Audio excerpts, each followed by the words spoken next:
So, good day, sir. So, we are the group 1. So, our topic is about the globalization. So, this is for educational use only. Our group is allowing our instructor, Mr. Roldan Ardenes, to use this as an educational material. So, globalization.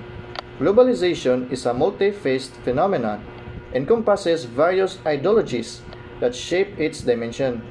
One crucial phase is market globalization, which refers to the interconnectedness of markets on global scale. This report explores the ideologies underpinning market globalization, examining its key principles and implications. So, market globalization promotes the removal of trade barriers, facilitating the flow of goods and services across borders. So, trade liberalization is seen as a means to enhance economic efficiency and foster international cooperation. The ideology encouraged the free movement of capital, attracting foreign direct investment as a free mechanism for economic growth. Supporters argue that FDI contributes to technology transfer, job creation, and overall economic development. So, market globalization is characterized by the intricate web of global supply chains. Companies leverage international resources and labor to optimize production, resulting in cost efficiencies and increased cooperativeness. So, in conclusion, market globalization is underpinned by ideologies such as free market capitalism and neoliberalism, while proponents highlight its potential for economic growth and efficiency. Critics emphasize the associated challenges, including economic inequality, labor explosion, and environmental impact. A nuanced understanding of these ideologies is essential for policymakers navigating the complex landscape of global economic integration. So, market globalism refers to the economic ideology and practice of promoting global interconnectedness through the free flow of goods, services, and capital across national borders. It emphasizes reducing trade barriers, fostering international cooperation, and embracing economic liberalization. Market globalism advocates for a more integrated and interconnected global economy, often associated with the principles of free trade and globalization. Proponents argue that it can lead to increased efficiency, economic growth, and access to a wider range of products and services. However, critics raise concerns about potential negative effects on local industries, income equality, and environmental sustainability. An example of market globalism is the establishment and operation of multinational corporations that conduct business across various countries. These corporations often engage in global supply chains, producing and distributing goods and services internationally. Companies like Apple, with its manufacturing in different countries and a global consumer base, exemplify the principles of market globalism. This involves the seamless integration of resources, production, and markets on a global scale, reflecting the interconnected nature of the contemporary economic landscape. So, I'm discussing about justice globalism. So, justice globalism, the evolving interconnectedness of legal system on a global scale, a present a paradigm shift in addressing transnational challenges and promoting fairness. This essay explores the key aspect of justice globalization, its implication, and the collaborative efforts required to establish a common framework for addressing global issues. So we have here an example of justice globalism. So first is interconnected legal system. So globalization has fostered interdependence among nations, necessitating collaborative legal responses. And next is international treaties and agreements create a shared legal foundation for addressing issues like human rights, environmental crimes, or cyber threats. So number two example is transnational challenges. So justice globalization is a response to the increasing complexity of challenges that transcend national borders. Issues such as human trafficking, terrorism, and climate change required coordinated and legal efforts to achieve meaningful solutions. Third example is all about human rights and equality. So justice globalism emphasizes the importance of a universal human rights as a foundation for a legal system worldwide. The pursuit of a justice and globalism scale seeks to ensure equal protection and fair treatment for all individuals regardless of nationality. So fourth example about justice globalism is a cultural and legal diversity. So while striving for a common legal framework, justice globalism must respect and accommodate the culture and legal diversity, and balancing universal principles with culture and nuances is essential to avoid imposing values on diverse societies. So I'm here also to discuss about religious globalism. So religious globalism refers to the growing interconnectedness of religious beliefs, practices, and institutions on a global scale. It encompasses the spread and exchange of religious ideas, the communities, and the impact of globalization on traditional religious boundaries. So we have here an example of a religious globalism. First is interconnected beliefs. Interconnected beliefs, religious globalism involves the dissemination of religious ideas beyond regional or cultural boundaries. So next example is global religious communities. So the formation of global religious communities transcends geographic and cultural limitations. So in navigating religious globalism, societies grapple with the tension between preserving cultural and religious identities and embracing the opportunities for dialogue and understand that come what with interconnectedness.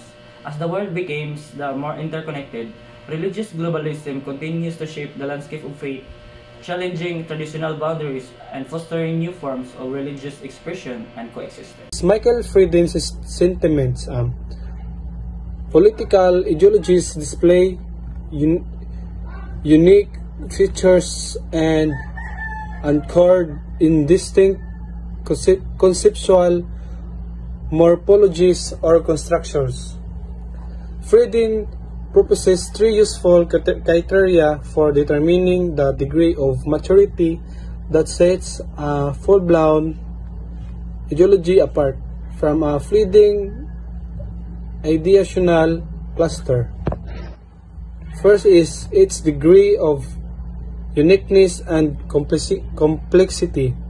Second is its context-bound responsiveness to a broad range of political issues.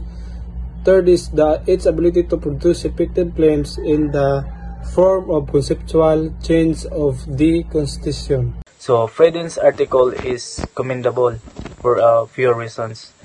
Firstly, it wisely emphasizes that political belief systems are constantly changing, so requiring periodic scholarly reassessment.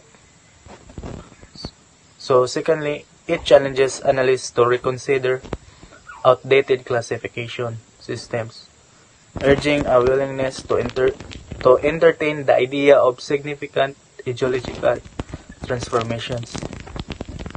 So scholars should be ready to rethink, revise, or replace outdated concepts that no longer capture the complexities of existing political beliefs. Lastly, the article demonstrates intellectual creativity by advocating for thought exercises that redraw ideological boundaries and reclassify systems. Topic is all about Arjun Appadurai contribution. Okay, in his contribution, Arjun Appadurai objects to commercialization, generally to the electrification of the agricultural wells in a village in a western Maharashtra He argues that commercialization is justified by economistic rather than holistic. And development's model, but the Western individualistic knowledge system is in the place of those promote the production of the communication. Stephen Margolin adds that work in the West has been deliberately stripped of the meaning of the both kinds. Okay, to consolidate and extend their dominance over the production. Capitalistic had a double task: first of the weak, solidarity of the workers, and the second to restore products. So, as the reduce of the minimum of the role of the workers, knowledge and skills, accordingly production was organized of efficiency. Knowledge based on the logical deduction from the self-evident principles which transferred control from worker to capitalist. And in contrast, he described Orissa Hadlum waders who will learn their craft as technique knowledge, emphasize in the practice, retain control, and it's holistic. The topic are stimulating, but the assumption doubtful. Neither Western or Indian culture in this sample of monolithic, one of can always enforce democratomism.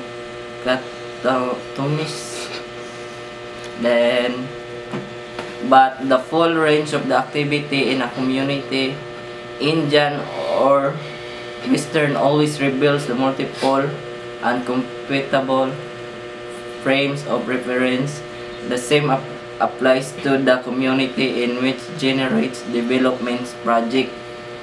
The ubiquity of the binary opposition is not a characteristic of a Western culture, but of a specific tradition of academic argument in which authors share with many whom they. Looking ahead, Apadurai's work remains relevant in addressing emerging challenges and phenomena.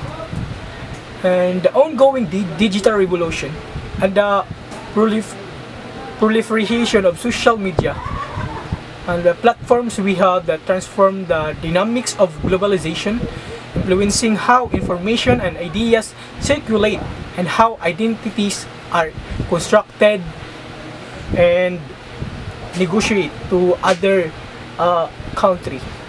And Apadurai's emphasis that on the role of media and the imagination of shaping global processes is provided as a lens through which we can critically examine the impact of digital technologies on societies worldwide.